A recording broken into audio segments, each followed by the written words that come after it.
আজকে আরও একটি গুরুত্বপূর্ণ তথ্য আপনাদের দিব, সেটা হচ্ছে যে যাদের ইউরিক অ্যাসিড শরীরে বেড়ে গিয়েছে, এখন এই সমস্যাটা অনেক তীব্র হচ্ছে।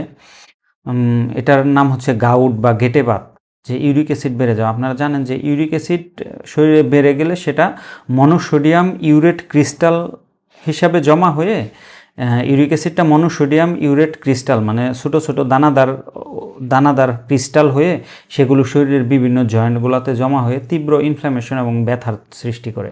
এগুলো কিছু কিছু খাবার আছে মানে যেগুলো সাধারণত নাইট্রোজেন গঠিত পিউরিন উৎপাদন করে মেটাবলিজমের পরে, সেই খাবারগুলো খেলে এই ইউরিক অ্যাসিড বা গাউট গেটেবাত বেড়ে যায়। তাহলে যাদের ইউরিক অ্যাসিড আছে তারা কোন কোন খাবারগুলো খাবেন না, সেটা হচ্ছে যে 1 নাম্বার গরুর মাংস।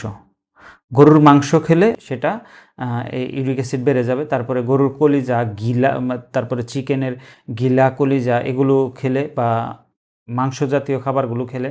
তারপরে উদ্ভিজ্জের মধ্যে ডাল, মটরশুঁটি, তারপরে হচ্ছে যে এই সিমের বিচি, এই কয়েকটা খাবার খেলে গাউট ইউরিক অ্যাসিডটা তীব্রভাবে বেড়ে যায়।